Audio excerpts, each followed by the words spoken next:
Welcome everybody to the Overkill Festival. We are really happy to have this second chapter of our symposium program tonight with Oliver Hunter Pohorille, who's going to present his work later. But because yesterday I was a little bit fast in my presentation, I would like to reintroduce the festival and the context of these programs we curated with Aynouk and Manique Hendricks, who are with me here tonight.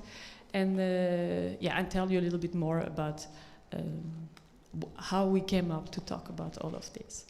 So this year, the Overkill Festival is called Collective Masquerade, and this whole research and this whole program started, almost a bit more than a year ago, when we kind of hoped that that right now we would look at the pandemic and at everything which happened in 2020, we would look back at it, and now it's not exactly the situation. But because so much things happened online, and we kind of relearned how to be together through digital mediums, and we kind of rediscovered the possibilities of internet, and I don't know, somehow realized, oh wow, South Africa is actually an internet connection away, and it was already possible. We kind of rediscovered this, especially us. And so we wanted to explore a little bit what does this brings to our program, and what does this brings to our lives, and what does it mean in terms of being together, and in a physical way, and also in the digital way, obviously. So in March we invited 4 artists, because it was our anniversary. We invited a few artists to create a face filter all together, and they the first artist started the face filter, and then they sent it to the next one, and then the second one was going on the same work, and then all together they created this very intense, very busy, very cool filter, which was actually refused by the platform, so we could not publish it. But we have a few videos, and those 4 artists are the 4 artists who created new artworks for us at the festival, and who present with us this symposium program. So yesterday was Matias Brunacci, and tonight is Oliver Hunter Pohorille, like a scumboy. And Thursday is Sandrine Deumier, and Friday is Anne Horel, sorry. So together they created this insane filter. Maybe we're going to show it somewhere later this week. And then from this we thought, okay, we want to, first it was so much fun, we thought we wanted to work with them again. And we thought, can we dive into something a little deeper? Can we try to see what it means to create those things, what it means to create them together, and what can we do with all these tools we have for us, and can we have a little bit more fun in the Zoom call we all have to go through? So this is how we started, and so we wrote a sort of like project about mask, filter, and identities, and we tried to through the work of these artists to see how digital culture and these specific tools can help us to explore our identities, and online and away from the keyboard. This is how this whole research and this whole symposium program came to light, and we do this actually every year under the name of SIG Lab. We try to invite artists to help us think about this topic we're trying to put together, and then at the end we have this exhibition, this festival we're trying to celebrate together. I had to do this twice, so I'm not sure what I said and what I did not say, but this exhibition is actually to be visited here in Enschede. It is a physical exhibition, and it's open every day until Sunday from 12 to 5. So for the people who can, and the people who are not too far away, it's you're very welcome to join us here and to get a little bit transformed by all the artwork. And literally you can also create masks and transform yourself a little bit. And for the people who can't, we have we do our best to have an online program available. And it's so these talks are online, and we did a tour last Sunday, so you can look a little bit how the exhibition looks like, and we have the films online. And I'm not exactly sure how we're going to manage this giant Balmasque fashion show we wanted to do Saturday, but it's not totally possible. But we're gonna find it like some transformed online, offline version of all of this. So I hope this way it's a little bit more introduced, that you know where you are, you know why we are talking about all of this. And tonight I just wanted to add, because Oliver did not just create the new artwork, worked with us the whole year, shared a lot of beautiful stories, and then helped us a lot to think about all the things we're doing. He also made these cool stickers I have here. All the flyers, the posters, I show it now, but yeah, it's online.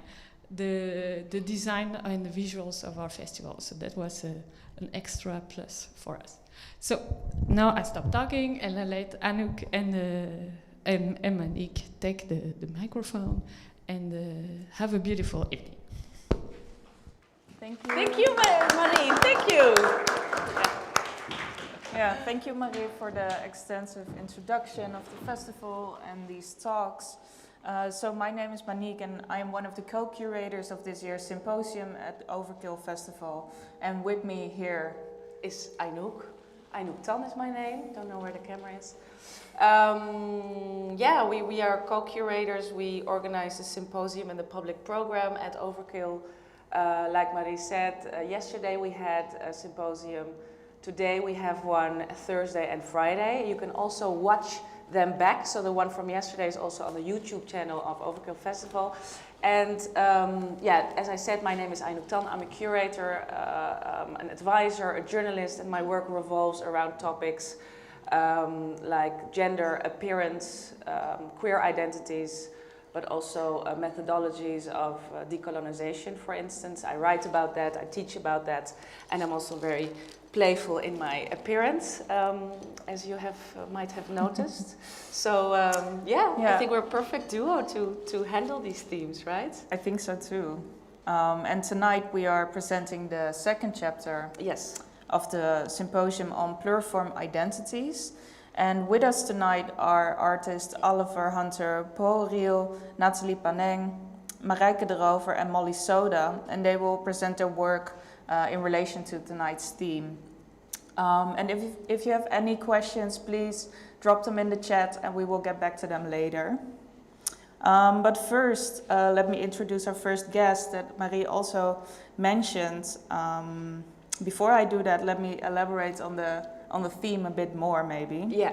So Also, you need to introduce yourself. You mean, right? I think you forgot that. I rushed. No, yeah, because I'm very curious. I know you, of course, but sometimes I'm, So I'm an art historian, but I work as a junior curator at Lima, the Media Art Institute in Amsterdam, but also as a freelance curator focusing on themes such as identity, representation, the body. That's also why I think this is such a perfect match. But I also write and research. So identities is one of the themes that we work with a lot, and our identities exist of multiple layers, and in different layers. Our experiences, memories, surroundings, but also virtual presence, the clothes we wear, the makeup we wear, it all makes up our identities. And this spectrum can be constantly evolving and ever-changing. And has proven to be a very interesting subject for artists. The fact that we can use online platforms and social media to add to our own identities presents many possibilities, but can also make self-discovery a very complex process. How does our physical identity differentiate from our online persona? Or are they the same? And who do you want to become when you can pick and choose, and why? So first up we have Oliver Hunter Pohorille, also known as Scumboy, who is a 3D artist and motion graphic designer from South Africa. His art is centered around the human form, using the principle of 3D art to warp reality into a world of his own creation. And as Marie just mentioned, for Overkill he made this amazing new work that explores the notion of pluriform identities called Sediment. And the work zooms in on the various layers and complexities that make up the human condition, comprising the process of self-discovery. So we Here's Oliver. Hey, Oliver. Hey, hey. Good to see you. Good to see Hey, you. what's Yes. Can everybody hear me? Yes, Yes. we can hear you loud and clear. Fantastic. So, But I need to share my screen, I think. Am I doing my presentation now or yes, please. please. We'd love to hear about your inspirations for this new work, but also how your other work maybe relates to this theme of pluriform identities, which we're talking about tonight. So I'm very curious what you're going to tell us. Yeah, we see All right, part so- of your screen now. Yes. it? Yes, perfect. Oh, okay, perfect. What is going on? Sorry, today I learned how to do a Rubik's Cube. So that's what I've been doing the whole day. So my whole desktop is just like Rubik's Cube things. All right, yeah. Basically, I want to take you through. It's the whole idea with these different phases and how you move through identities and how you compact all these different elements of experiences and yourself onto like who you become. So first, I think what I want to do is show you how I started. And this is basically my software. If you can see it, I started by scanning my head in. I just scanned it on my computer, and this is basically what it would look like rendered. This is what my head looks like. It's a little bit fucking crazy. Like, I've never worked with my own self before. Usually I create other characters to kind of like fuck around with instead of like using myself. But I thought this was like such a nice personal project that I kind of wanted to, I really related to, and I wanted to kind of bring myself into it more than the other works. I'm very, it's external. It's all about what I see in the world and how I create things that I visually see. Whereas this, I think it was more about how like the things I feel and what I've experienced. So what I started with is I started with this head, basically, and then I kind of distorted it. So when it comes to 3D type of things, everything is made out of thousands of these little triangles and these little like vertices and faces. And I wanted to figure out how to distort this face while also creating it still is me, but it's different layers of me and different things that have occurred to me through this. So yeah, basically I just fucked around with this face and I just extruded different things, and I'll show you what I did. So this is one of the first, this is the base. This is what I started, and I took my head and then I messed around with it. I extorted, blurred it a bit, pulled all these different elements, added like glass in front of it. And so this is how I kind of started. I kind of, the beginning was this. The beginning was all, how do I take myself, my head and my soul, and how do I distort it and kind of show the process of like self-discovery. And for me, the whole idea behind like these identities was going through the notions of figuring out who the fuck you are as a person. Like me as a trans man, how did I get here? What did I go through to get here? What have I been through? Who did I meet? So I scanned my head, and then I thought it might be cool to just add some fucking color. So I threw it into Photoshop, added some color, and then I drew over it kind of like a child. Like I kind of wanted to revert back to like a childlike sense of mind, and I just drew over it. So this is one that I drew over, and then I also drew over this one. I drew over another one. I can't find that one right now, but I kind of just, the whole idea was to add these different layers of different mediums. So we have the head that's been scanned, and then I thought, let me add some glass over it. So we have the glass, and I've extruded all these different parts of me, and then I drew over myself. And then I discovered this thing where you take an image and you input it into this AI system, basically, and you add words. You kind of text input these words into the AI system. So it takes your image, takes this word, it meshes it together, and then it kind of creates these really weird and dark type of like output. So this is what I did for this exhibition. Is so this is one of it. Just created this weird type of animation that is very devoid of what I usually do. And it kind of made it really nice and dark and like kind of trippy. Like, yeah, I really fucking, like, I did this like 1,000 times. I just created a whole bunch of 3D things, inputted it into this AI using different words like lost and who am I, self-discovery, just a whole like plethora of different words. And I just inputted it and just wanted to see how this AI would handle this the stuff that I've made, and just how does the AI understand what it means to be lost, and how does an AI understand what it means to like discover yourself. So this first one is all about like, for me, it was feeling completely lost and confused and not really too sure what's happening and who I am, and kind of like, oh, I'm trans? That's crazy. Like, what the fuck is that? I don't even know. And it's all about like the self-discovery of trying to figure out who I am while also taking on the ideas of like what it means to be a man in this society. And like, I think it's really hard to figure out like who you are as a person while also trying to figure out like what's going on inside. So this first one was about that. The second one was the actual process of like figuring it out. So this one's just me trying to figure out how do I get, so I've figured out what I want to be and what I am doing. Now it's the process of putting in the work and trying to get to where I want to be. And this last one is kind of just like, well, I'm here now.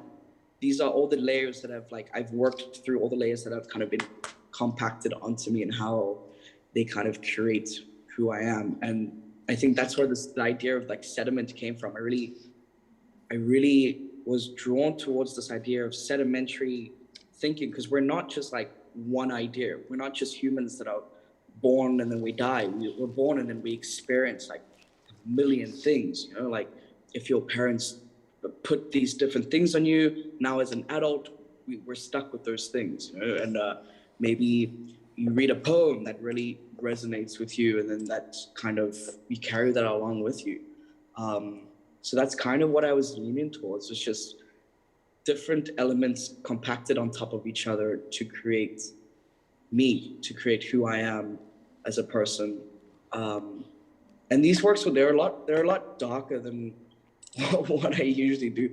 I've never in my life done anything like this. Like this, yeah, it's very dark and like hectic, and a lot of my other works, which I will show you quickly. This is a piece that I made, which I really love. And this one was just all about like nature and like merging with nature. And yeah, so most of my work isn't usually like this at all. So it was really fun to like just experiment with a whole bunch of new stuff, you know? And these are some other works I did. These are like gallery pieces that I did a few years back. So I usually stick with one medium, and that's 3D. That's like, it's what I know. It's the only thing that like keeps me sane is like being in front of my computer and working on these things. And what I wanted to do was try and break that and try and come up with a new way of doing things, a new way of like taking these ideas and like mixing up the mediums. And I've never worked with like AI stuff before. Usually I'm very in control of my work, and the idea of like handing it over to a machine that doesn't even exist in like RL life, and then being like, well, here's the work I've made, here are my feelings, what do you think about it? And then it just like gives you this stuff, and it's crazy that we live in this world where AI just does shit. It's mind-blowing. But yeah. These are the final works that I have made for the show. Yeah, I'm not too sure what else to say. No, that. I think we're all in awe here in the studio. See what you have been doing. That's great. You say like this is the first time you work with yourself as a subject, right? Yeah. Is this something that also that you are interested in doing more, and does it also resonate back to to make work about yourself, does that also resonate back to who you are? Which is a very philosophical question, but I hope you understand what I mean. Yeah, I mean, it's terrifying. I think it's easier to kind of be in a dark room behind my computer and then release art that has nothing to do with me. But I'm kind of going through like an eat, pray, love situation right now where I'm trying to like discover myself. So I thought it would make sense to like bring myself into it. And kind of through it, I think I kind of learned a lot about myself and how I feel about putting myself out there. Don't know if I would do it again. I can't imagine another scenario where I would scan my head in and like use it. I know it's terrifying. It's What is exactly terrifying about it then? Like what does scare you? What is so difficult? I think it's the fact that like I'm on show, like people see my fucking head everywhere, you know, like you guys are all the way overseas. I'm here in South Africa and there's like 3 huge fucking screens over there with my face on it. That's mad. Like what the fuck? And now like people, they look at it, they see it. And I think it's just, there is a lot of like internalized self-consciousness, especially like being trans, you're like obviously never satisfied with how you look. Or maybe some people are, but me, I'm not there yet, where I'm like, wow, this is your body, sick, it's great, you know? So there's still a lot of like, I'm still trying to work through being confident enough to like have my face and my body out there. But it was, yeah, you know what? Sometimes you gotta fucking bite the bullet and just do it. Yeah, exactly. Like exposure. What made you choose your own image at first? I thought that this topic is very centered around, it's a very contextual topic. It's not like a lot of the work I do is for brands, or maybe I see something pretty, I'm like, oh, that's fucking cool, I'm gonna recreate it, and then I just fucking do it. Whereas this one is something where you have to sit down and you think about it, and you're like, well, what does this mean to me? What is this topic about? What are these like sedimentary ideas? What does it mean to be me and have these identities? And it would make no sense for me to create somebody else, because I could have very easily had sculpted somebody else or created a whole new character and then imposed my views onto that character, if that makes sense. A lot of like, I'm currently going through a weird phase where I create these characters and then I'm like, you only exist for me, and that terrifies me. Like these characters, I don't know if I'm going what, but I create whole characters and I put them in these huge scenes, and in my head I give them backstories and I give them lives, but then my computer switches off and they don't exist anymore, you know? So it just feels weird for me to put these very personal feelings, personal emotions just onto some random fucking character that I created. It wouldn't feel fair for them. I know they don't exist, but in my head, like I sit here for hours creating them. Yeah. It would make no sense for me to put that onto a character. So everything I'm feeling is being felt by this me, this head. Like this is me. Everything that I feel, I can look at it and be like, oh, that's you, dude. Like these are the things that you're feeling, and it makes sense for you to be in this, to be like the main center of it, you know? It's a very personal thing for me, and I think it would have been disconnected if I just created some other kind of character and just said, well, there you go. You know, I think it wouldn't be genuine. It wouldn't be real, you know? Yeah. Yeah, we have a really interesting question. From here, actually. Okay, yeah. Question for Oliver by Marie. Was it easier to share your feelings with AI than humans? And do you imagine you could create a sort of relationship of trust with this AI? Oh yeah, for sure. Wow, that's such a good question. Yeah, definitely. I mean, the nice thing about AI is it's completely subjective and, I mean, objective. It's the one that doesn't have any prior notions to something. So I can't think about things right now, but I feel like it's very easy for you to put a whole bunch of emotions and thoughts into something that doesn't affect you in real life. You know, there's a safetyness there. And I think also as queer people, like, it's very hard for us to be open with people IRL. There's a danger there. There's an aspect of like, whoa, how do I know that you're like okay, you know? An AI, like for me, it's all about safety and control, and I've put my feelings and my emotions onto this AI, and like I'm just curious to see how it reacts back. I know that no matter what, I'm safe in the context that it's not going to be able to like punch me through the screen or something. It's just going to maybe give me a crazy image, and I'm going to be like, oh wow, that's crazy, you know? Yeah, that's how yeah. I just have one, because we also have to, we'll talk definitely more about this in the panel also with all the other artists, but I just have one last question before we go to Natalie.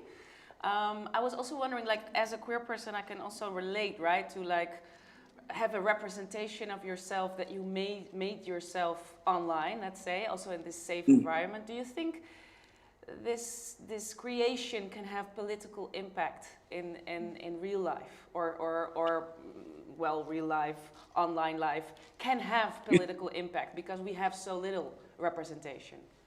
Well, yeah, for sure. I think the nice thing about the internet and social media is we're in like, if you and I had a disagreement right now, there's nothing you can do about it to physically hurt me. We can have some discourse online, but you're all the way in fucking Europe. Like, it up the ability to express ourselves freely and have these discourses and these dialogues without the fear of any real life, like, physical harm, I think. And I think as queers, like, that's probably one of our biggest problems.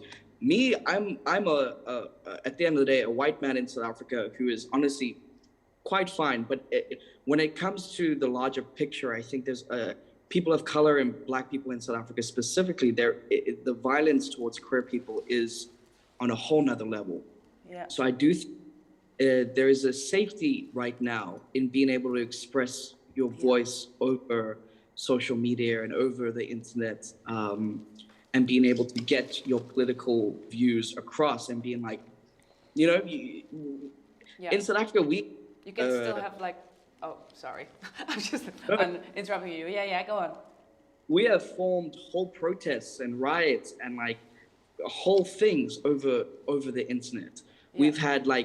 We've canceled racists and canceled homophobes, and we've been able to rally together through social media.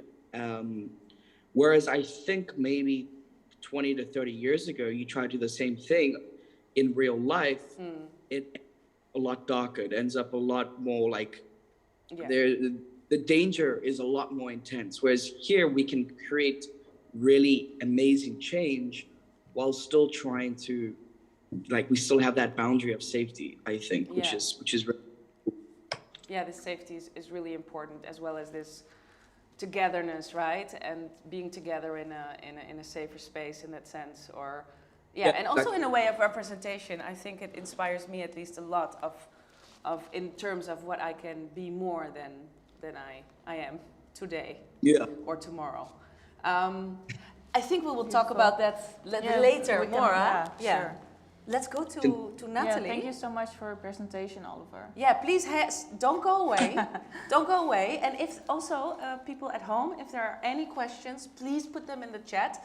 We have 3 more wonderful presentations about this topic. And then after we will talk more. So thank you, Oliver, for now.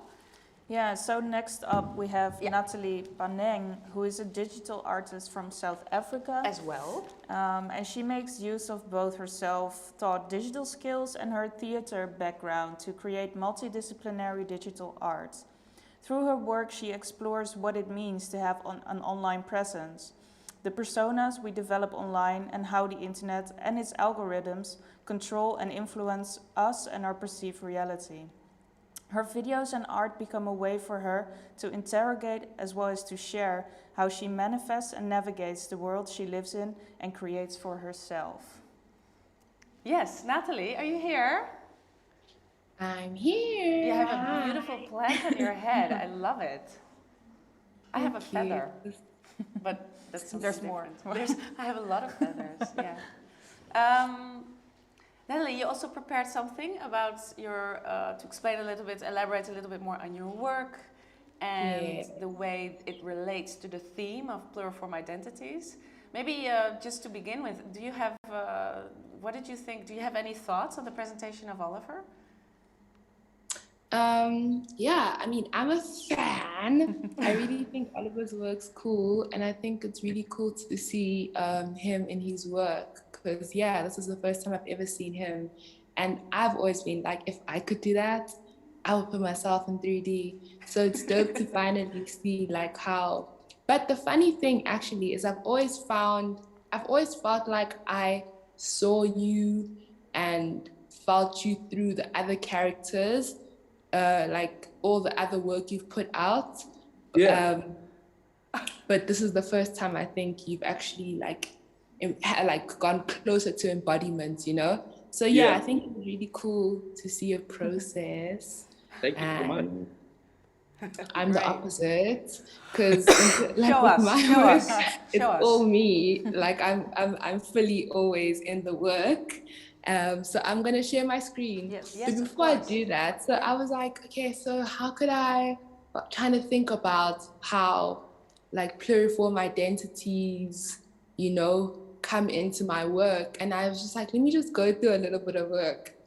And it's all images of me, but also the thing I thought was cool was that a lot of my work has multiple me's. So there's like more than one me in the image, or it's me like just a million me's, you know? And I thought, okay, cool. So I think I've already in a way been grappling with the idea of having the same identity or the same being broken up into multiple personalities or characters.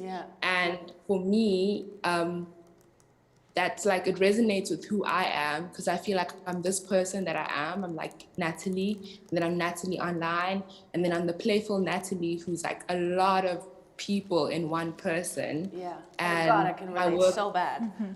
Yeah, it's crazy. So I have to literally like take them out. And so yeah, a lot of my work is that. So I'm gonna present like a few images and just kind of try talk back to why there's so many me's or what the reason is kind of behind constantly showing multiple versions of ourselves. So yeah. Okay, cool. Can you see this? Yes. Cool. So this is like this video called Peekaboo, and it's just like me like transcending and doing really weird, trippy things. But I liked how it's like this broken up version of me. I can play you the video. I didn't actually intend to.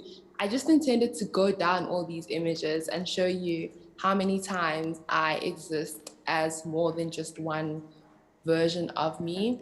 But with this one, it's like 3 different versions of myself, and within my face is like another face. And then there's this broken up version of myself where like the light can seep through. And a lot of the time when making this work, I don't necessarily know how it's gonna come out.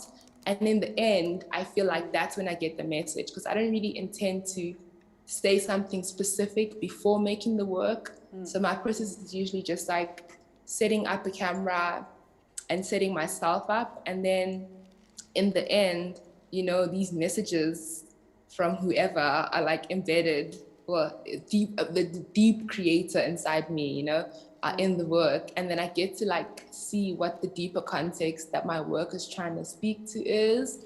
This is just another one. It's like these different versions of me. And this year, I actually started thinking about not just playing different characters, but what the different emotions inside of me are, the different influences, the different like murmurs and things I say to myself are, you know, seeing myself in technology. This is also like cool. This is like a really old work, and I could hardly use Photoshop, but I really love it because I'm just like, yeah, I think I was really interested in vaporwave and all these things back in the day. And I think through this work, I was trying to see myself as a Black girl in South Africa, in the kind of influence and the kind of access I had to technology, to art, to the internet. And so it's just this thing of like inserting myself in spaces that might have not previously considered a version of me, you know, and looking back to that and looking back to how we can be more versions of ourselves through digital presence. This is also just this video called Nice Utopia. And basically it's this utopia where I exist as multiple versions of myself, resting, playing, sleeping, you know, just being cute. And I also thought like it was really cool when I always think about things in retrospect. It's never in the moment, but videos always tell me what I'm looking for at that certain point. So when I was done with this video, I realized that although I'm like creating and working within digital art, I want to rest. Like I want to be far away from digital. I want to be far away from how Instagram makes me feel sometimes. I want to be far away from even just who I've allowed myself to be, or certain ways that I've boxed myself into, and certain ways of trying to constantly be like introspective. Like I wanted to rest. And only after this video, I realized like I'm really looking for a utopia. There's so many parts inside of me that are looking for safe spaces.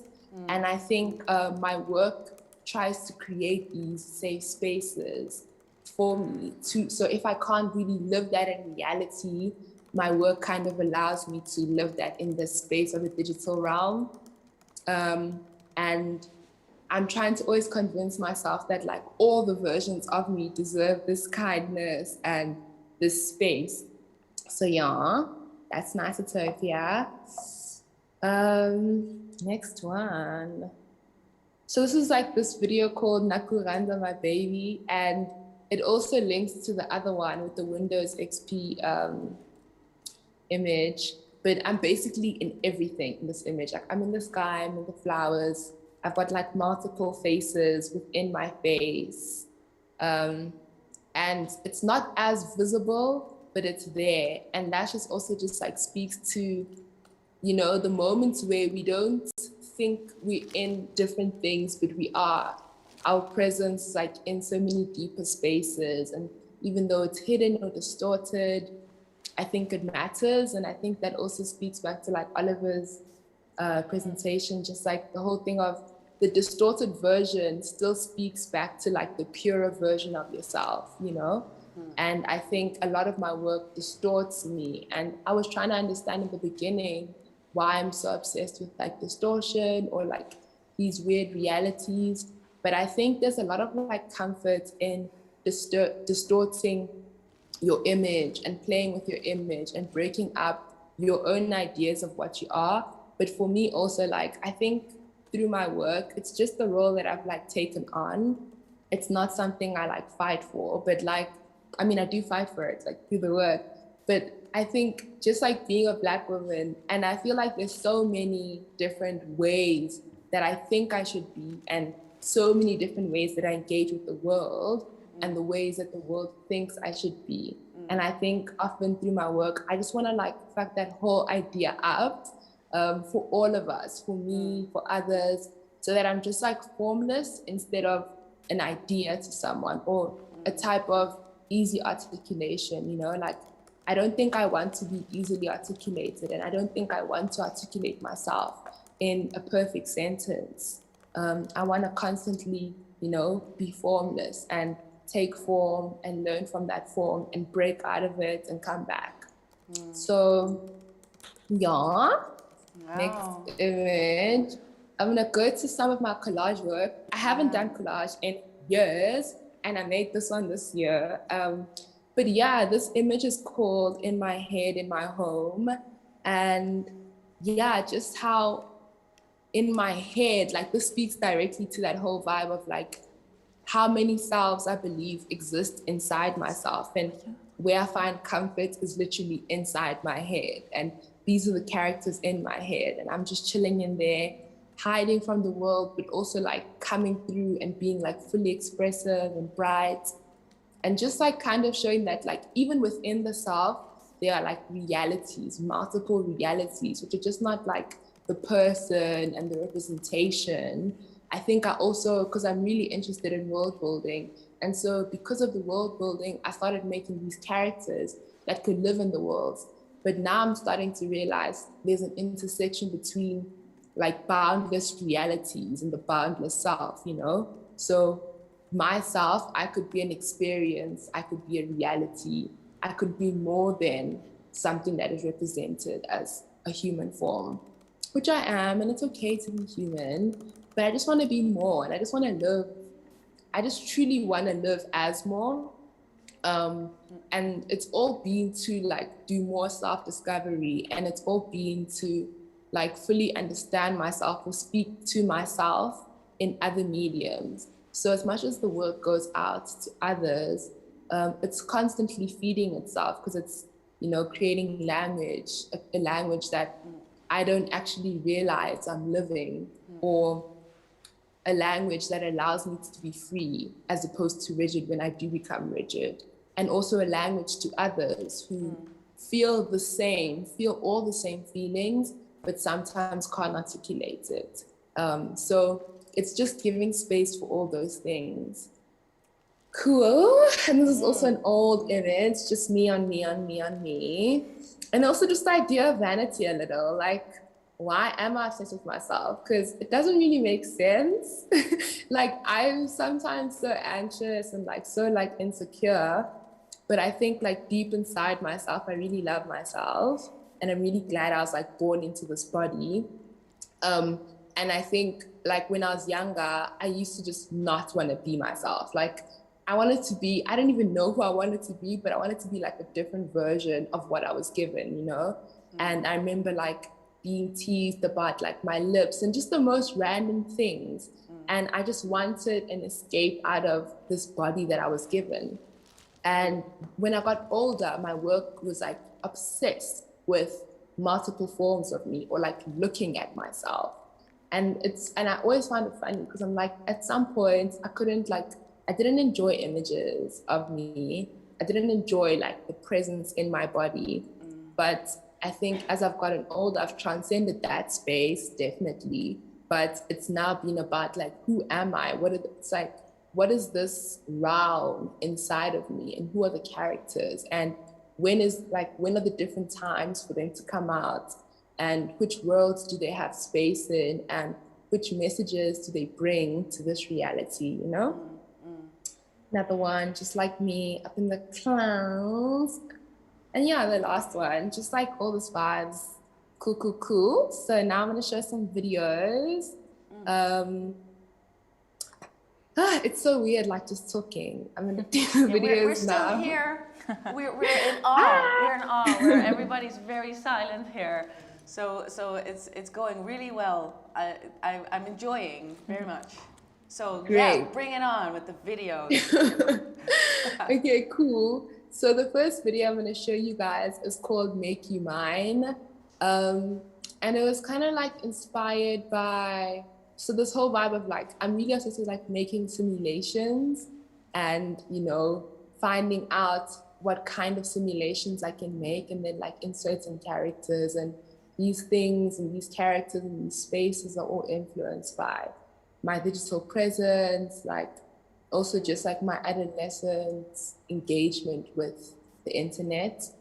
So yeah, this video is called Make You Mine. And yeah, I'm not gonna explain it too much now, but I'm just gonna play it. Let me just play it. Let me just start talking. Cool. Cool. Yes. Love it.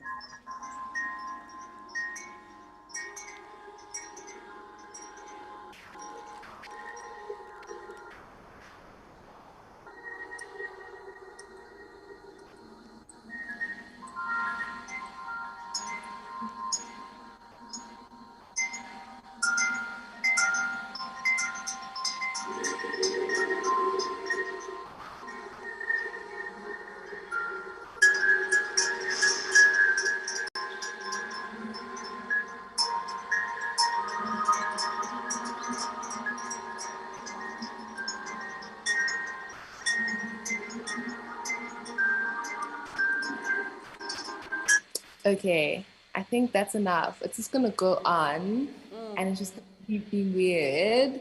No. And I like it. Yeah. but yeah, with this video, I think when I made it, I thought it was like, oh, it's just cute. It's a simulation. It's a game. And then I realized it's just like these different forms competing and trying to figure themselves out in this game, which is literally the self, which is me. And actually, these are like almost the uglier versions. Oh, there's also something. Let me play the end. The end is important for what I'm saying. These other honeys show up in the game.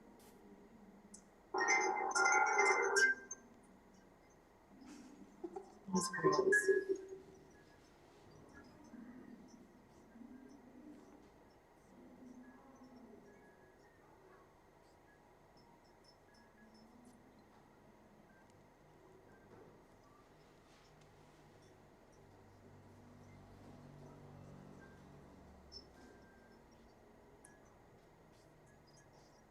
I don't think we hear any sound anymore. Oh, now we do. Yeah. This sound is like very faint and distant. But yeah, so with this video, I realized it's just like this internal talk, which usually it's like very external, superficial characters that I'm trying to embody and play with. It's not like superficial in a negative way, they're just like more playful and archetype based. But like I feel like this work this year has been very internal. It's like the uglier sides of me inside, or like the scarier, weirder versions. Like trying to be pretty or trying to be something that I can call something specific, you know? And I was looking at like the other sides of my identity, like more of the shadow work, but also like how the shadow speaks to itself and how the shadow itself can have multiple personalities. Like maybe my anxiety looks like this, and maybe my ego looks like this. And now when my ego and my anxiety are playing in the same realm, like what happens and what's the engagement and what's the vibe? What's the energy when these characters, you know, are in the same space?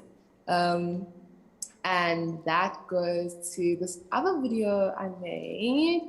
And this was like me actually looking at like, how would my anxiety look? And how would she sound? Like, is she scary? Is she nice? Let me play it and start talking.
Yeah. So with that one, it was like, so yeah, I had to kind of figure out what my anxiety would look like. And just this like distorted vision of, even though I think it might look like this and sound like this and feel scary like this, you know, who is she? And I think I should give her a voice and a place to play to and communicate with me. And also like, you know, similar to Oliver, I don't really like tapping into like direct, scary darkness. And it's also kind of interesting to put you yourself in like a scary type of, you know, just presenting yourself as like scarier. But I think what justified it here for me was just the idea of like the multiple selves inside. Like they're not going to always look like what I want them to look like, but also they have a space too, and they have information, or they're also informed by other parts of myself. And all these parts matter, and all these parts need to be shared and communicated in order for me to actually get closer to who I am. Yeah. Natalie, can I cut you off a little bit there, because I think it's such a wonderful story and it's so clear, and I love the work you're also making, but we have to, time. It's always a matter of time in a capitalist society. Anyway, it's just a side road. We have a question for you from the audience, but I think we will keep that for the panel discussion. I think you also, we were very much writing with you. I just want to repeat one thing you said, and was so beautiful, that you like to be formless instead of being an idea to someone, and break out of it and come back. Like, beautiful. Yeah, that's beautiful. That's really great. But I think you have a lot of things in common with Oliver, and also exploring more sides of yourself and doing it. Yeah, great. I have so much to say, but I will shut up now. Well, we forgot to mention that that Natalie's work is also here in Enschede as part of the Misawa exhibition of Nensani Mkari. Oh, yeah. So that's also very important. Yeah. Okay, can we go to Natalie? Please hang on, because we really want to talk further with you. Don't go. Marijke, is she here? Are you there? I just want to have one word with Marijke before her presentation. Yeah. That's okay. Yeah. So how are you listening to all these artists talking? Yeah, it's amazing. Are there like some similarities to your own work? Yeah, I think so. Well, especially like now looking at the work of Natalie, or listening to Natalie, the plural identities that come back again and again, often also in one work, multiple identities that I take on is very similar.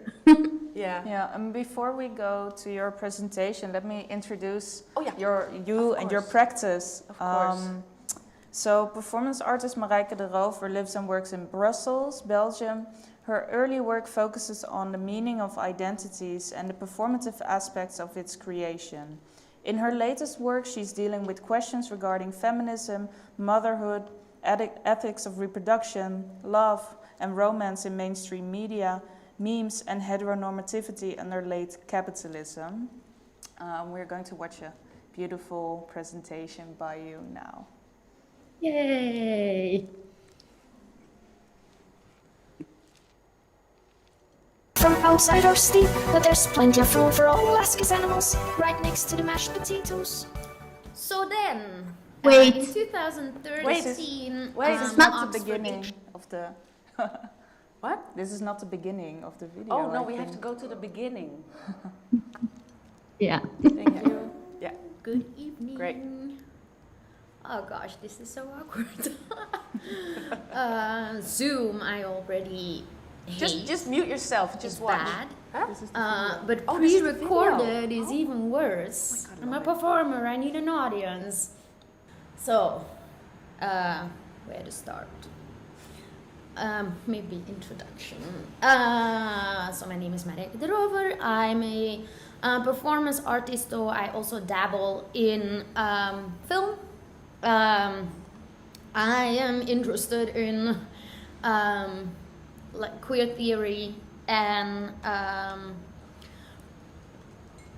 no, this sounds so stupid. Like I work in queer theory and feminism, and well, anyways, I do. My latest projects dealt with motherhood and conception outside of the heteronormative matrix. I have a series of memes which are called Niche Content for Frustrated Queers, which deals with heteronormativity and different coupling forms, etc. And the frustrations of dating as a lesbian or as a queer woman. And then my latest performance, Live, Love, Limerence, was about unrequited love and romantic friendships between women as sort of a big wing to Adrian Rich's lesbian continuum, where lesbianism is defined not just as having physical genital relations with other women, but like the broader network of relations that women have with each other, whether it's friendship or different forms of care. So I kind of divided my presentation into I think 4 pillars. I can't really see my PowerPoint thingy that I made at the moment, but I think we start with You Can't Spell America Without Me, a film that I made in 2012. We're skipping the Tumblr and MySpace phase, though they were really important to me, but more in coming to terms with my sexuality and finding like-minded people. I already recorded a video about the Sarah Palin project, but I have to do it again because I already was at 10 minutes and was just talking about one project because I lost track of time.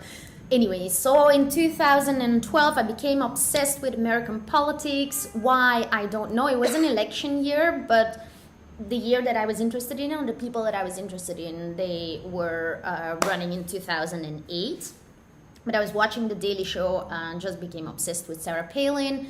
Because with her, first of all, I was shocked that somebody like that would get such a big stage, but also very interested in how the people surrounding her created this caricature of her persona. She was supposed to be this grassroots person who attracted a very specific crowd of voters. So they made this fake accent, which was like a compilation or a collage of many different grassroots accents. So it sounded very fake, though to me, this is just what I read about it, but it also, like, it just sounds fake. And just her visual appearance, the whole thing about like the hockey mom. I was researching at the time how political theater or the political stage related to theater, and especially like Greek theater. Can't say so much because. So for 1 year, I acted as a Sarah Palin double. I would dress up like her, not only for art projects, but I would also go to family gatherings, dress like her, go to parties with my friends, go to the studio like that. I went to an anti-abortion demonstration dressed like her. Things that were very much out of my comfort zone and like on the opposite side of my own political beliefs. But I found it interesting. It was like, how far can I take this until maybe also my ideas about things start to change? Like, how deep can I go into another person? So I was practicing every day the way she speaks, like her syntax, repeating over and over and over, and videoing myself saying like her crazy lines that didn't make any sense, crazy monologues. And then I would also create on the spot somehow like a musical about her, because I thought I also have to really do something. I don't know how much it was a performance, but it was really the start of something, of researching these different personalities and making work from a place where the line between what is reality and what is authentic and genuine becomes very blurry. Because people at some point didn't know anymore, like, what is my political orientation? Am I really critical towards what I'm speaking about? And I thought this is very interesting because the conversations that I have with people went in more interesting directions than when you just like put your point forward and are very clear about it. I cannot, anyways. So at the end of the year, it wasn't supposed to be a year, and it wasn't planned or anything, but then I was graduating, and I kind of gathered all the things that I did that year. Forgot the most important part. So the platform of social media, I used Facebook as my platform. So slowly I was bringing in pictures of myself dressed like her, like campaign photos that I recreated. I started to post statuses that were quite controversial. I changed my name on Facebook into Sarah Pillinger. And for me, it was also really important that it wasn't a separate like profile, that it was my profile that started to change. Which brought a lot of interesting things that I didn't think about. Like, for example, when I changed my location and everything, also the ads started to change. Like, they would try to sell me cottages in Wasilla, Alaska, which was kind of funny. And then in the end, I made a video with the documentation of the performance of that year, which was also then somehow like a song. It was this app that they used to songify the news, which I thought was kind of, interesting. Got the hair, not now, Sarah, not now, you are important to me. Stay who and where you are until I say it's over. Oh, and Crystal Carrington from Dynasty call, she wants her shoulder pads back in England. It's sad to see our chances weakening with every hour. All your followers are blind, too much heaven on their minds. It was beautiful, but now it's sour. Yes, it's all gone sour. Think while you still have me, move while you still need me. You'll be lost and you'll be sorry when I'm gone. I love meat, I eat pork chops, thick bacon burgers, and the seared fatty edges of a medium well-done steak. But I especially love moose and caribou. I always remind people from outside our state that there's plenty of room for all Alaska's animals, right next to the mashed potatoes. So then, in 2013, Oxford Dictionary and also Vandalen Woordenboek, they made selfie the word of the year. So in the selfie song, you can see me kneeling on my bed, crooning like popular hits from 2013. And video is filmed with photo booth. Like, it shows that with simple software and internet access, it's very easy to mediate your own persona and send it out into the world. At the end of 2013, the Oxford University Press and Vandalen uitgevers, they declared selfie as the word of the year. And I was wondering if, like, talking about the selfie, if we can still speak of a narcissistic activity when making selfies has become like this widespread phenomenon that crosses cultural and social boundaries. And like, as with the project with Sarah Palin, the way like public figures and average internet users use selfies and social media to stage themselves and thereby elevating their own personalities to the level of like a trademark, somehow became a central theme in my work.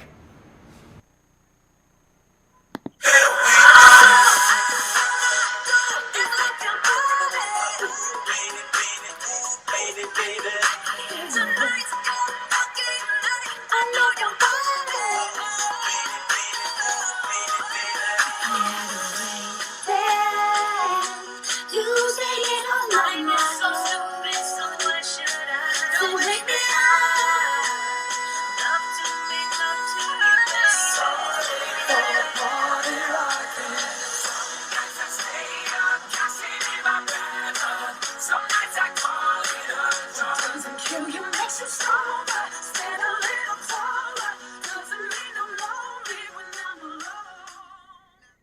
So then I just want to talk really quickly about what I'm doing now.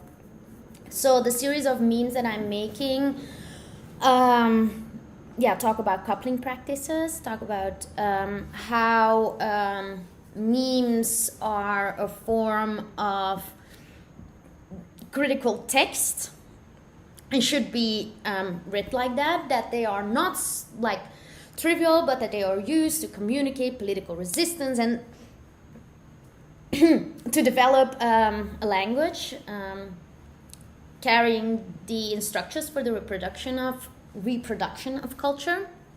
So popularity and understanding are not really default to progressive and inclusive memes. Rather, the simplification of the characters of memes rely on normative power structures, ultimately spreading a very stereotypical representation. So I am interested in this series of niche content for frustrated queers in like affirming heteronormativity as the prevailing sexual orientation. But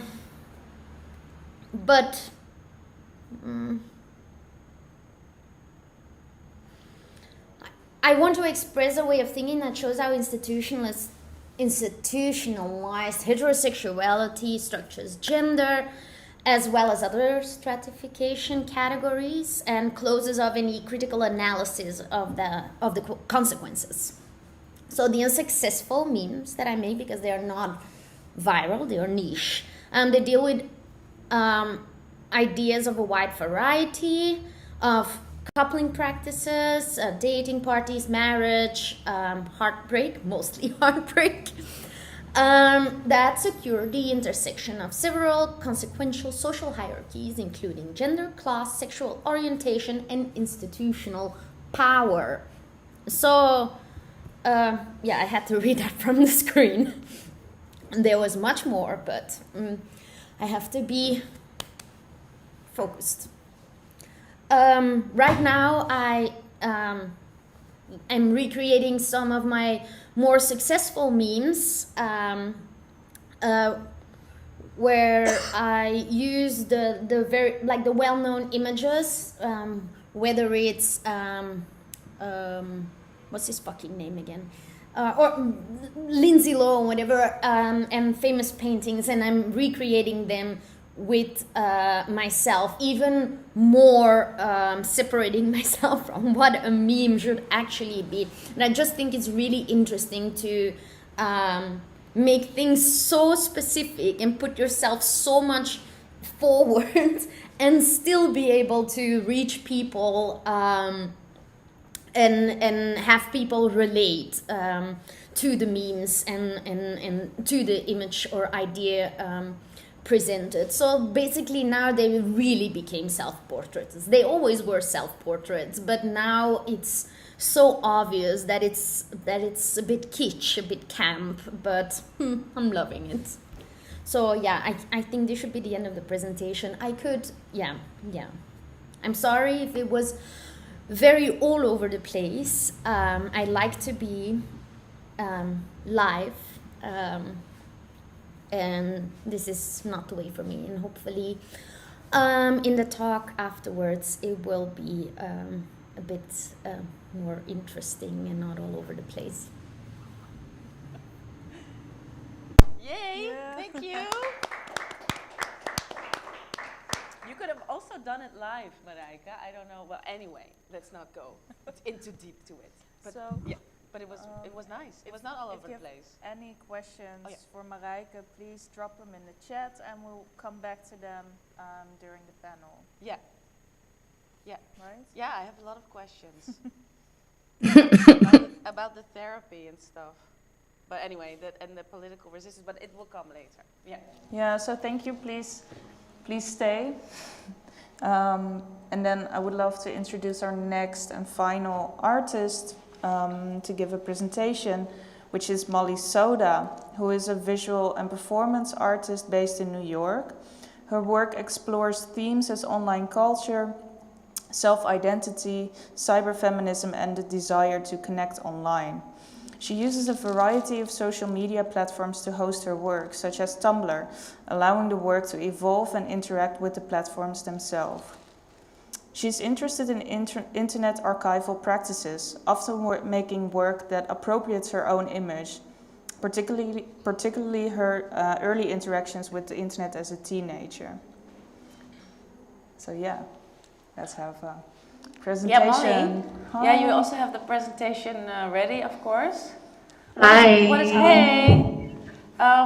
is your response so far to what we have heard? Yeah, it's been really interesting. I can definitely see a lot of threads between all four of our works. I'm happy I got to go last because it's been nice to see that thread kind of moving through all the presentations. And I feel like it's also rare that people use their own image in their work these days. So it's been nice to learn about all of these artists who are also sort of doing that in their work, at least in some of their work. Yeah. Was there something in particular you recognized? What do you mean? Well, something that struck you as like, oh, oh my God, this is also what I'm doing. Something like that. Mm-hmm. Yeah, I mean, I think we're all thinking about the ways that we sort of perform ourselves online. Yeah. And so I think we all have different ways that we're sort of approaching that topic, but obviously it's unique from our own sort of perspectives and whatnot. All right, we will listen to some more of your work. So let's hear that, and then we bring all speakers together. Yes, thank you. Hello, hi, I'm Molly. I'm doing a pre-recorded video because I wanted to really try and gather my thoughts around the idea of pluriform identities, which is something that I really work with a lot in my work, and thank you to Overkill for having me. I think I'll just do a little bit of background on who I am and how that factors into my work, and maybe if we have enough time, we'll go into a few pieces of mine that feel relevant to this idea. So yes, my name is Molly Soda, or I'm the artist working as Molly Soda. We're jumping right in. So my actual name is Amalia Soto. I started going by the username Molly Soda in 2009 back on Tumblr, and not sort of realizing that the name would take on a life of its own over time.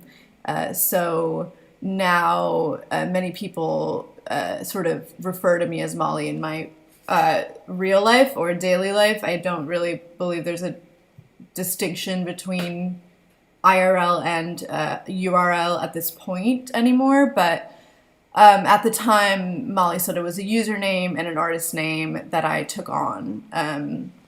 And I think a common misconception, I'll just scroll through my website for fun here, but a common misconception about me and my work is that Molly Soda is a persona.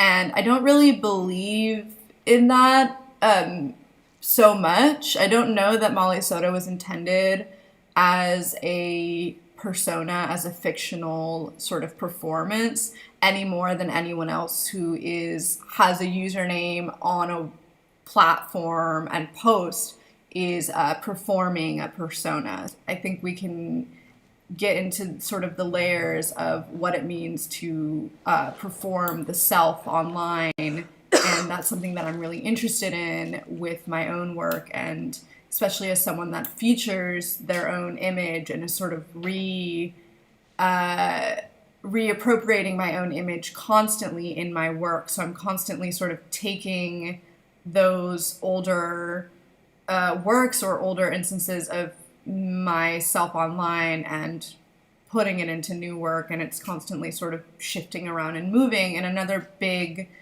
thing about my work as well is that it predominantly lives online. So it's really important for me to have all my work be sort of interacting with web pages that they're hosted on, and to be sort of part of those communities, whether it was Tumblr back in the day, or Facebook, or Instagram, or YouTube. And I would say now YouTube is predominantly where I do most of my work, and I'm interested in that sort of YouTube culture. And so I'll take you to my YouTube channel, actually.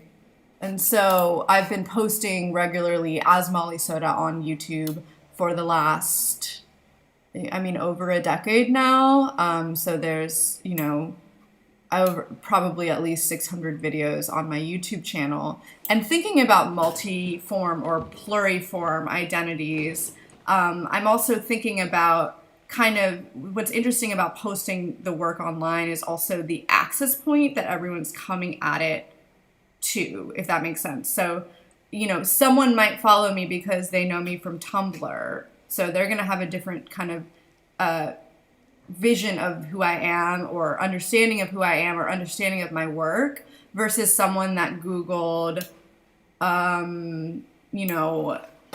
makeup tutorial or a haul video or at-home earwax removal. So those people might be searching for a very specific thing and then stumbling upon my work. And I think that's what's interesting to me about using these platforms as a place for hosting the work and having them sort of like live and breathe and exist on these platforms themselves. Like, it's important to me to sort of have the comments and the suggested videos and the ways that people are interacting. So for example, with a video like this, people are searching, they have clogged ears and are searching on YouTube how to declog their ears and are stumbling upon my video. So I'm having a different interaction. Thinking about these entry points as well as the way that sort of your persona is also being perceived, because we're all projecting onto each other online all the time, are also shaping our performance of ourself.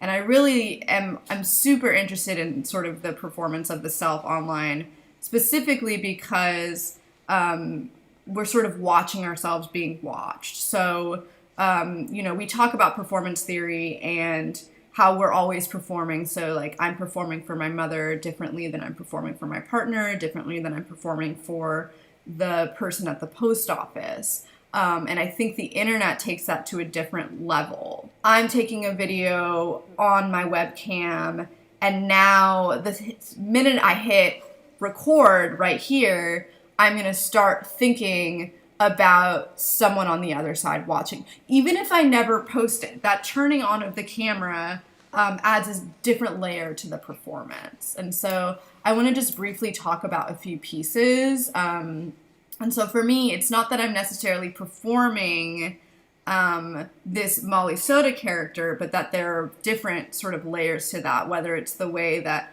the work is being seen by different people from different perspectives or different entry points, but also sort of the work itself and the communities it's existing in, and even just like the year or the camera used. Like, all of these decisions make up sort of that performance. I'm gonna play this video called Me and My Girls, which is a piece from 2018.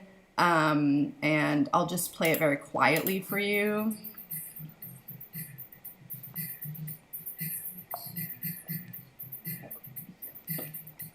And so with this piece, I was really thinking about sort of the uploading of the self online and how we all sort of join, instead of like it being sort of this like individual image, we're really joining this sea of images, and we're really like flattening the self in this really interesting way where we become these sort of gifs or these loops of a person. And so in this piece, I'm really thinking about how I'm joining the sea of avatars online as I'm uploading this webcam video of me dancing, and then over time, all of these like sexy girl gifs start to populate, and thinking about kind of like the mass of just content and information that we're constantly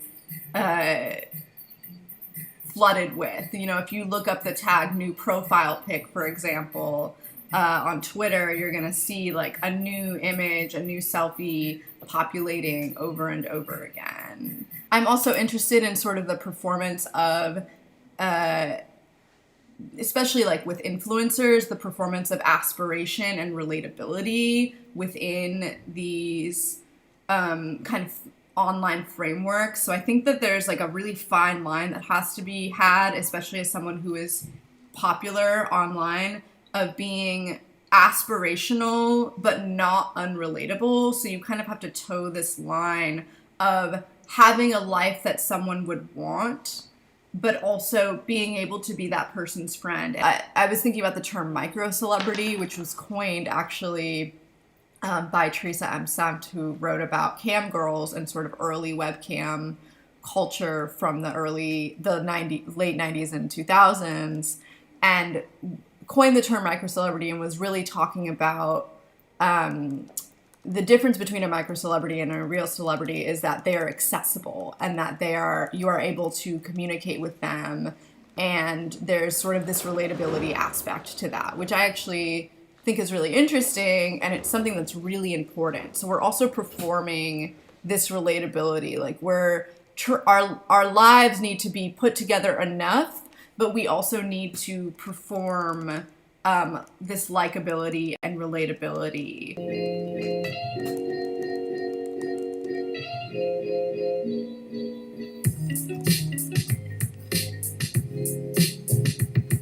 Hi, and welcome to my house tour.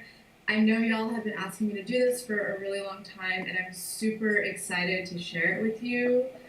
I'm gonna be taking you throughout my house. It's finally finished, or it's broken. You're met with the entryway, which has this really nice low credenza.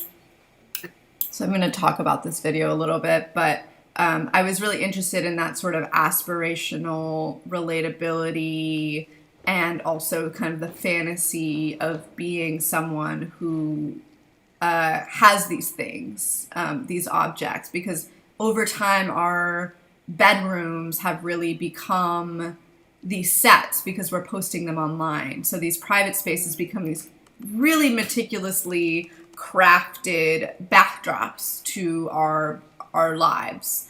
And I'm always like dying to see what's on the other side of someone's camera, if it's just like piles of boxes or trash or whatever, and it usually is.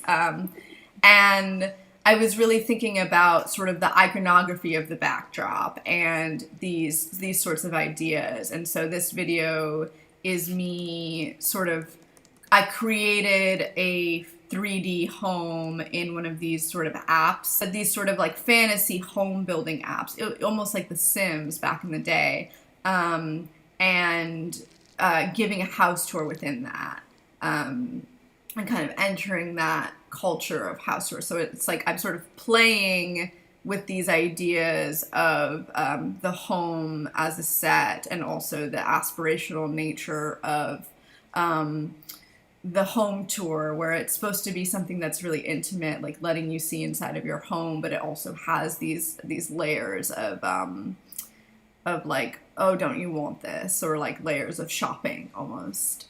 And then I don't want to go too much longer, but the final piece I'm going to talk about, because I also want to think about not only relatability, but like honesty, and like, I don't know, like, I think that there's this idea that being online is fake, or that like people are fake or they're not fake. And it used to really like plague me. I was like, how can I be the most honest I can possibly be online? Like, how do I show like myself like fully? Like, how do I not perform? And I realize that there is no way to not perform, but I'm always trying to kind of push further and further.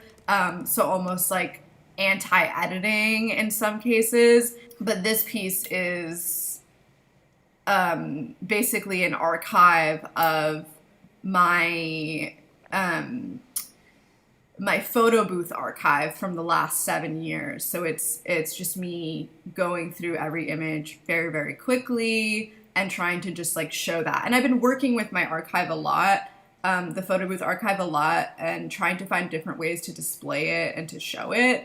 And this is just one aspect of a way that I've tried to do it. I have other sort of examples of how I've tried to work with this, but sort of this need to push to keep peeling back and showing everything as honestly as possible. And I don't know that that is possible, but it's sort of like an exercise that I go through. And also just seeing your life charted in this way, because I've been posting my life online for the last probably over half of my life, and seeing you age and yourself change online, and all these different personas and identities and styles and aesthetics and things that you've sort of gone through, and trying to lay that bare instead of deleting what I find embarrassing. I think I'm gonna stop here, and I'm excited to keep talking about this more.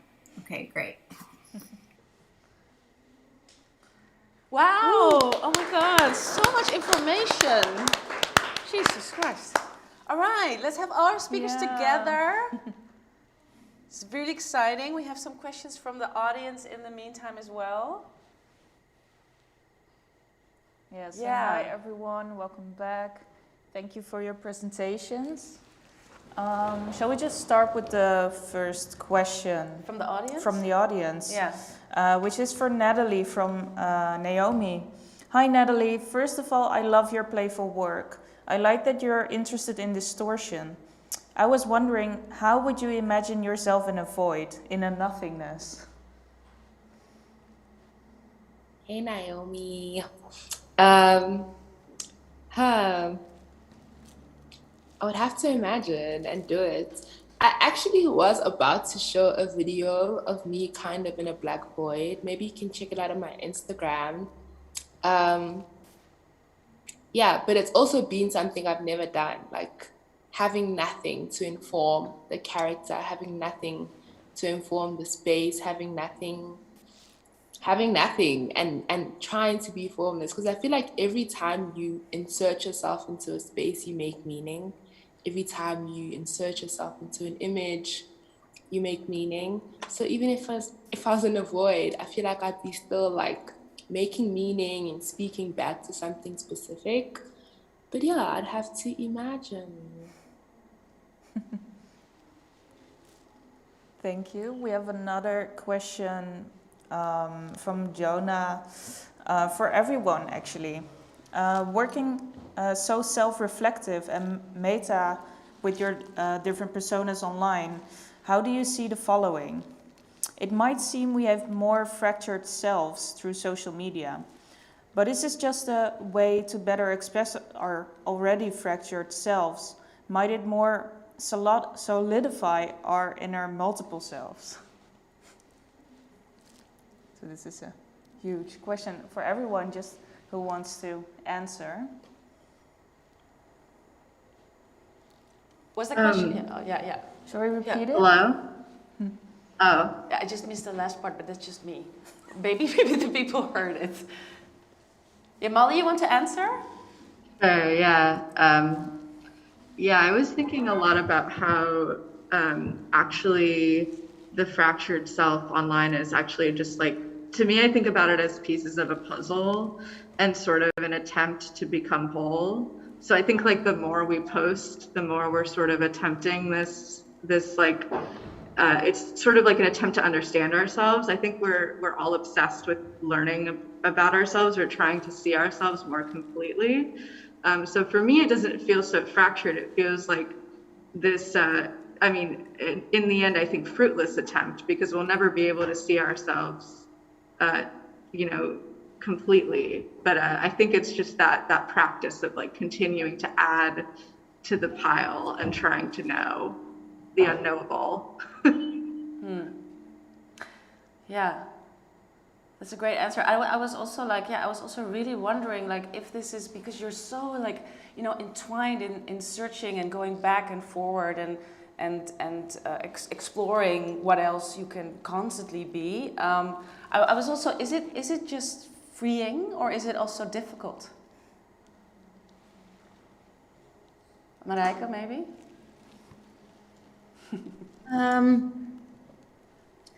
Well, I find it difficult to say because, well, in my case, there's like two components. One is very curated, honest, or are curated but honest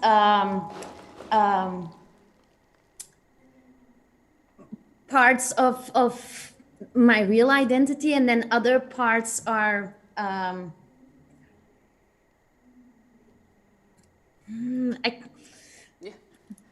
No, I think I put something down like oh fuck, what is it now? Well, I think there. Oh yeah, Natalie was also talking about this disruptiveness or something like that. You know, like this disruption or. Oh fuck, I wrote it down. Well, I heard also so. Oh yeah, and this is also what we started with Oliver, right? Oliver, you thought it was very confronting to work with yourself, and you know it's much more easier to not do it. So I heard this notions of also struggle, you know, and for me, I maybe recognize that because you know for the normative societies, and oh yeah, this is also what we looked each other to, Manique. Mm-hmm. Because Molly, you were also talking about when sometimes you think about someone seeing your online videos and then I'm like stuck, you know, it's like, no, this is not for my aunt, you know, so how do I, so what, you know, and then I'm like, well, should I post it? But where do I post it? Anyway, so, you know, you have all these fractured selves and, yeah, to what extent, where does it hurt maybe, or where do you struggle? But for me, it doesn't feel fractured. Like it feels very curated, but not fractured. I think, and also I don't really struggle. I don't struggle with having or working with myself or with images of myself or with parts of my personality, because I feel like there's both like performativity in being vulnerable sometimes in my work, but in a way just the fact that I can be in that context of art and have that freedom, like there is a really safe space for me to be vulnerable, I find, because of this because people don't know what is reality and what is fake, and there's a lot of freedom there to I don't know, to explore these different parts of your psyche, of your different parts of your identity. So it doesn't really feel like fractured at all to me. It's just I only give you little bits, so maybe for other people they would experience it like that. I found what I want to say. No, that's very clear, and I also don't want to problematize any of your personas or work. But this was noticing. I think Natalie, you also said that you sometimes want to be far away from Instagram. You know, and how that you need introspection also. And so these were some things I noticed. So maybe you can elaborate a little bit on that, and also how you find this balance between wanting to be away from Instagram but still, you know, have a lot of yourselves, plural, there. Yeah, so I think like the present moment, Natalie, me, the human who has to like have the account suffers, the Instagram, because it's just like so many things. Like it's curated, but it's also just like an influx of info. So that's just on like my gentle mental, like just me. But like I really love the internet for allowing and hosting the characters I have. For me, it's like, it's not hard too, but it is vulnerable. So I can separate that like, well, I don't have to feel scared or sad about this going into the world. But at the end of the day, I'm revealing like my brain to people. I'm revealing like views of myself to people. It's a bit abstracted, but it comes from somewhere. So that's pretty much the only vibe I have. It's just the different approaches, understanding that sometimes I'm putting like this abstracted version of me, and then somebody else is posting like an image at the beach. Like, it's all relevant, it's all the same simulation, and it's all just about, you know, understanding the work's place or the character's place, both like in the internet and on the internet and within myself. But yeah, there's no tension. It's just an interesting process. Okay, and then just for this block, last to Oliver, because Oliver, you said actually you were just beginning, right, to create yourself, and these are, I think, pros in you know, representation of themselves in multiple forms. How do you listen to that?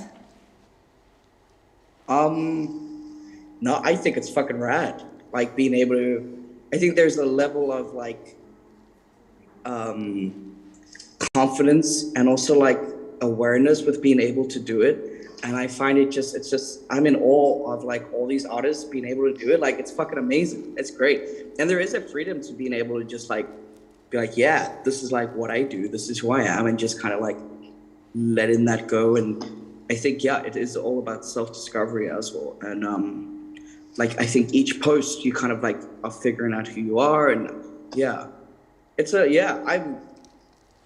fucking rad, to be honest. I love it. I think without actually knowing it subconsciously, I do put myself in my work in some ways without like without actually knowing about it. Like a few weeks back, so I've been sober and clean for 9 months now, and so I created a piece that. Good for you. I'm really glad. Like, it's really long. And so I created a character who was like out there, like partying and going fucking crazy, and all my urges that I have felt through being sober and becoming clean, I put onto this character. And I guess like sometimes I'm like, nah, these characters, they have nothing to do with me. Like I said in the beginning, I literally said these characters have nothing to do with me. I just create pretty things and just put it out there. But like, yeah, I guess in some way, like I put a lot of myself into these characters without posting my face, without putting myself, like what I did where like I scanned my fucking head and put it out there. I think in some way, regardless of what you're posting, there are aspects of yourself in it. Yeah. I think I did realize that I was putting pieces of myself out there. Like for me, I'm not an artist that kind of thinks a lot. I'm a bit of a himbo that kind of just like, I just make shit and whatever happens, happens. And I guess when you do that, either way, bits of yourself kind of come through. And yeah, I think posting other characters or posting yourself, either way, there's bits of yourself that kind of leak out there, and yeah, either way, yeah. Yeah. Fucking great, clear. I'm just looking. So if there's still any questions for any of our speakers from the people watching, please put them in the chat. We can still discuss them. Yeah. Please go ahead. No, please go ahead. Yeah, well, I was wondering, because you're all talking about, Oliver, I think your past as a trans person and how to feel comfortable in your body. Natalie, I think you talked about being a Black woman and how to represent yourself. That also is important, I think, in your work. At least you said so. And Manique, you're also talking a lot about heteronormativity, right? So to break that down or disturb, at least, if I may summarize it like that. To what extent would you all call yourself an activist?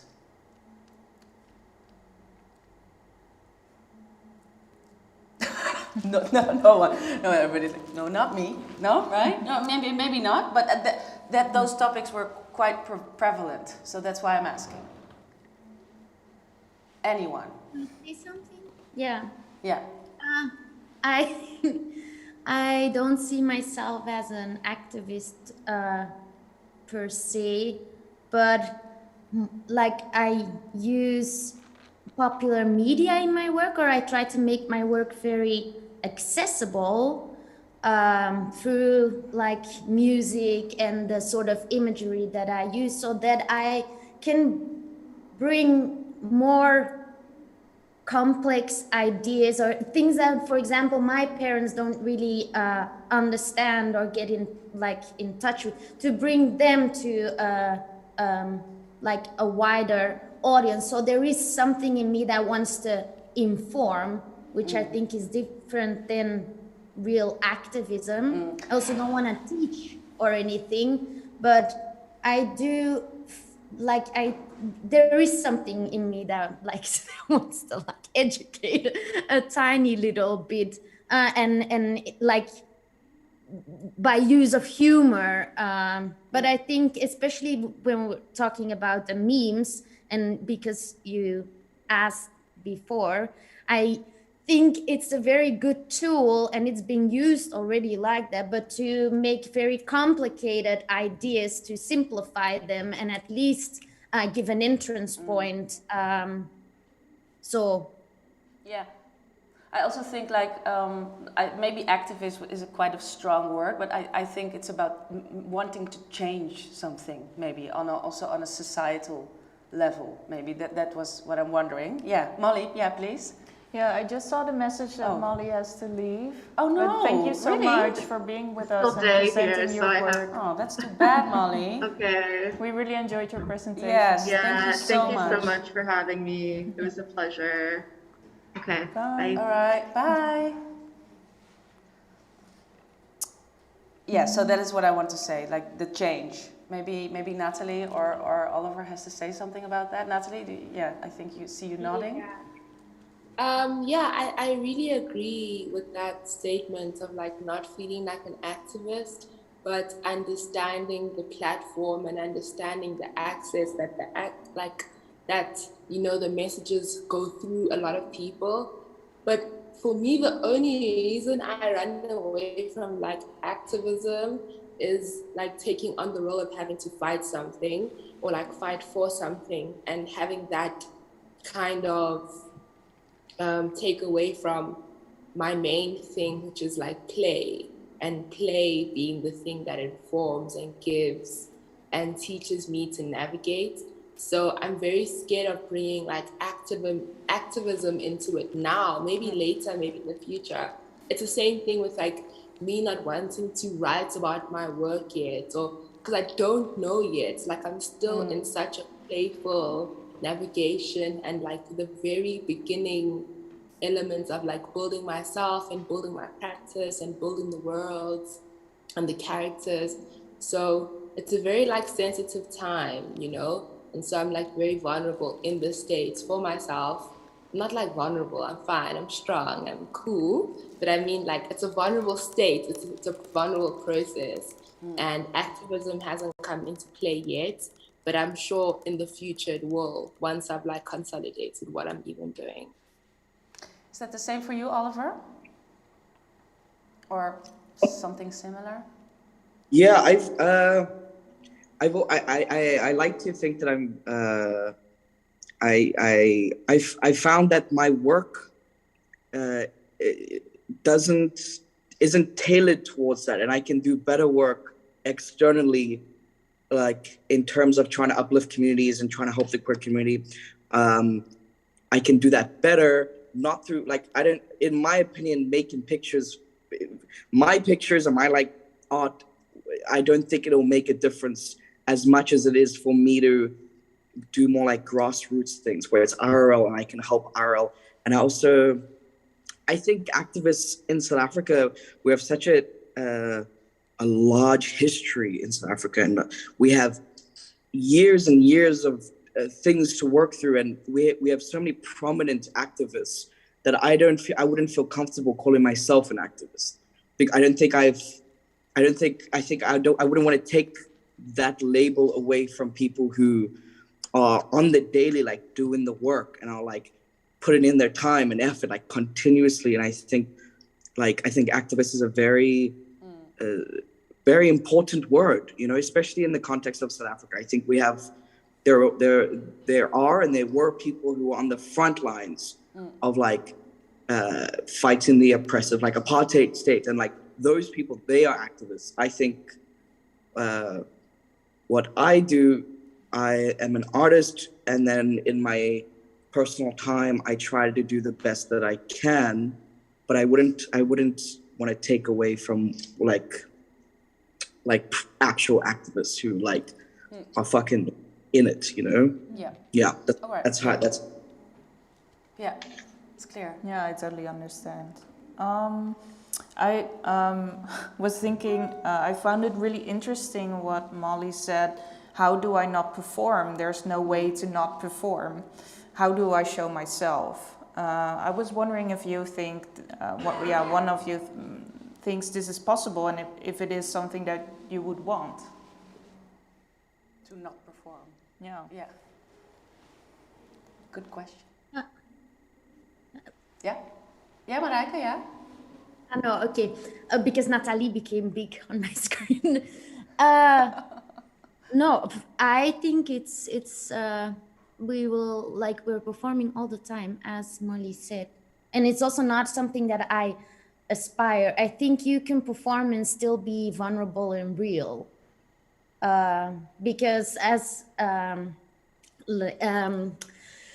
Nathalie said, like, I'm interested in play and performance. To me, they go hand in hand. To exaggerate some parts of yourself one day and then the other day not, or with one person and with another person not. That's all about playing and creating something in the moment. And I think that is as authentic as you can get. So I wouldn't know how to, not perform. Is there still something like authenticity? Like, is that it's still a loaded relevant or even a relevant notion? Well, I think when we like talk about like digital platforms and whatever, I think it's interesting. It's a loaded word. I don't really know if I have the same understanding of authenticity as other people have. I think why I use the word is because I feel people see performing as lying or pretending, and I see performing not as lying or pretending.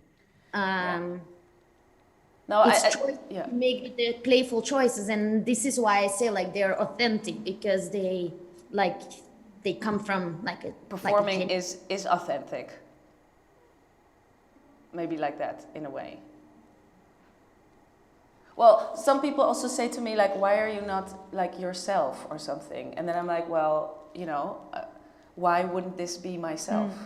So there's this, I think there is this very big, I mean, like you have these t-shirts saying like, I'm, you know, why should I be someone else if I can be myself? This whole notion of the self and to be yourself and to be, you know, it's a very big paradox I encounter to how I see myself in multiple ways. So I personally have to answer this question a lot of what is then yourself, and then if I look like that, it's a little bit, I mean, everywhere when I walk down the street, it is questioned, you know? Like it is not taken as myself, it is taken as a costume, or like, whoa, you're weird, like, you know, like I cannot even name you the things that people say, you know? So I have to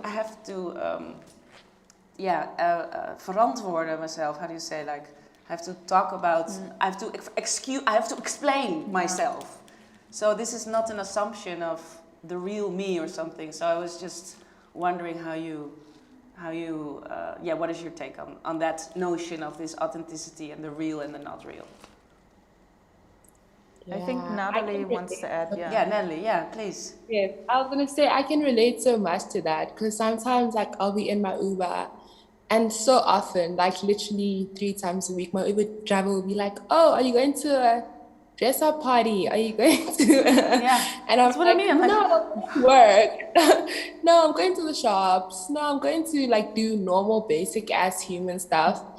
But I think it's also just like to be authentic now is to write or to be what feels right to ourselves. So I feel like there's no definition anymore that like works for everyone, you know?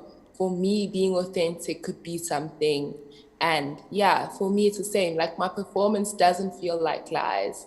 And I resonate with so much that you're saying. It's just like performance feels like the most vulnerable, you know? Like search into my heart, into my thoughts. So I think through work and stuff, we're like writing what it means to be authentic, but also like writing our realities. And we're just lucky enough to have that intersect with our art, and lucky enough to have platforms where they mesh, you know, but they don't have to be separated and they don't have to be othered as the specific thing. Or so yeah, I think it's like a really cool time, hopefully, in life where we can just like change the idea of like what being authentic is as one thing, and rather like understand authentic to be like person to person, instead of like this one blanket thing that we can all relate to and understand, that's like palatable, you know? Manique, your face is, your head is almost bouncing off the screen. That's how hard you're nodding. Is there anything you want to add? No? No. Okay, it's this. Right. We're almost in time now, I think. Yeah, I think we can maybe end it on this note and talk a bit about tomorrow. Oh yeah, already? I mean Thursday. Thursday? But we have only, I see we have one question for Marie. Yeah, it's for Molly, but maybe we can. When thinking about, so Marie has a question. Marie, actually you're here. You know, why being difficult? Why I can? But is the question for Molly or not? I cannot think and speak. Okay. Oh, it's based on what she said. Okay. Well, okay. Then the question for Marie, the last question. When thinking about dealing with archive, such as Molly showed us, are these characters something that you are coming back to, reusing them in a way? And how do you relate to them with distance? Does any of you... Yeah, maybe also Natalie showing us an archive of previous works. How do you look at that?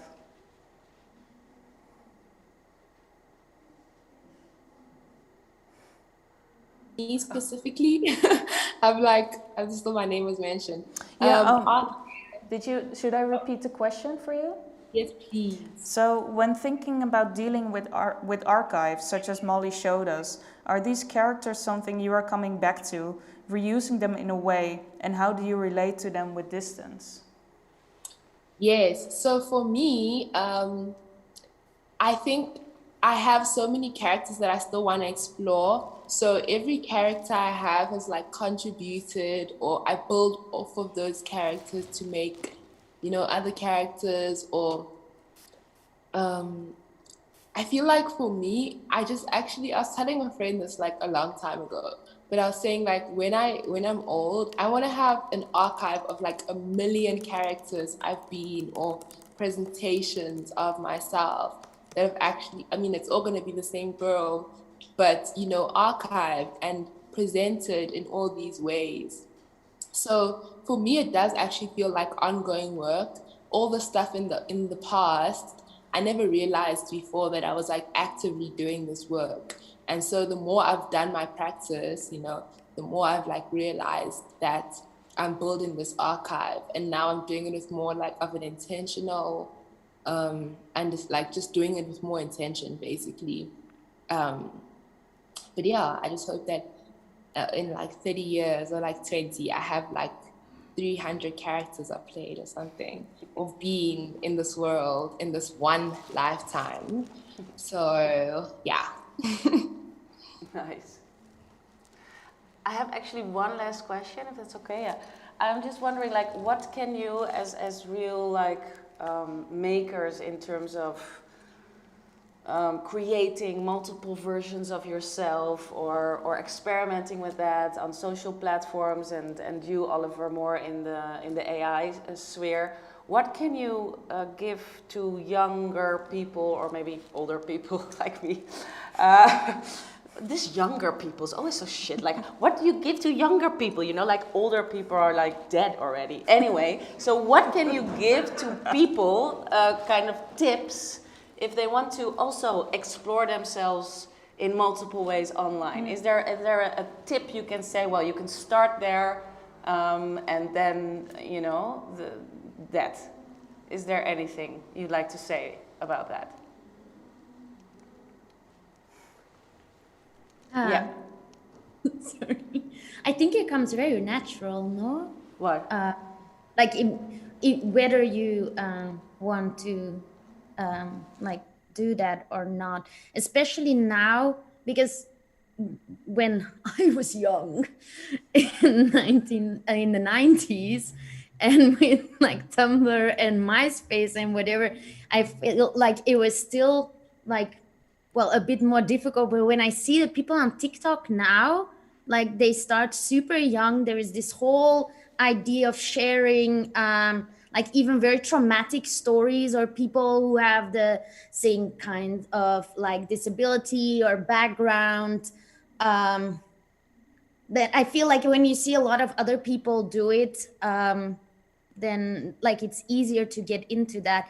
And I don't know, for me it also didn't start like being like with being art at first. First it's like getting to know the platforms and getting to know the people and seeing other people do stuff, like reading, playing at home, doing little shows for your friends.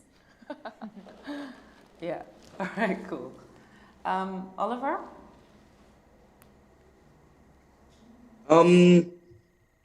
I have no idea, but I think when expressing yourself online, there is like a barrier of fear where you're like, I don't know if what I'm about to post, or like, I'm about to be super fucking vulnerable. I don't know how people are going to take this. And usually that's just your anxiety in the back of your head. And it's very hard to kind of like squash that anxiety. But I think most of the best things that have ever happened to me happened because I leaned into the fear of it. Instead of being terrified, I've kind of... We didn't hear you for a second. Yeah, we just lost you there, but you're back. Yeah, leaning into the fear. Yeah, I think it's really hard to lean into the fear, but sometimes you just gotta fucking do it. Sometimes you just gotta like squash that voice in the back of your head that says what you're about to do is fucking stupid, and you just lean right into it. Wow. Yeah, that's what I think. That's a good tip. Natalie, the last word is yours. Yes, that was lovely, guys. For me, yes, TikTok number one. Like, whoa, TikTok is the next revolution. I'm sorry, there's so much happening on TikTok. So if you're young and you exist in that world, like, move with it. I think that's really cool. Like, to play with this access and not to be scared of it. Like, that's all I can say, and that's me taking, you know, what my fellow panelists said. But yeah, truly, like, don't be scared, but also lean into it. Lean into it with play and love instead of fear, because that's where like more possibilities lie. And when you have less fear about what you look like, you also, you know, other parts of you unlock. And then there's just so much more within us, and we shouldn't try to restrict or close ourselves in with how these things sometimes make us feel. But just because it makes us feel like that doesn't mean it's true. So yeah, that's all I'd say, is just like lean into it, play with the access, and like play with yourself and love yourself and be open enough to explore both the internet and yourself. So yeah. Great. Thank you. Thank you all so much. I think this was it for now, for this topic. I really enjoyed it, right? Me as well. Oh Thank God, you it so was much so for your nice. presentations and Thank words. you so much. Thursday, we so are back. On Thursday we will be back and you can join us to explore how we can move beyond human. Together with Sandrine Deumier, who made a new work for the festival, Valentina Gal, Taka Taka, and Clara Saito. Same time, 7 till 9. Yeah, we're really going to talk about beyond human beings, so being plants, being an animal. Clara, for instance, made this movie about living like a dog for a while, and Taka Taka is also this epic drag performer. I don't even know if they call it themselves drag. It's more like an entity or something, So, some advertising for Thursday from 7 till 9. We hope to see you then. And thank you so much, Oliver, Natalie, and Marijke, and also Molly. Molly, yes. Yeah. Okay. Bye.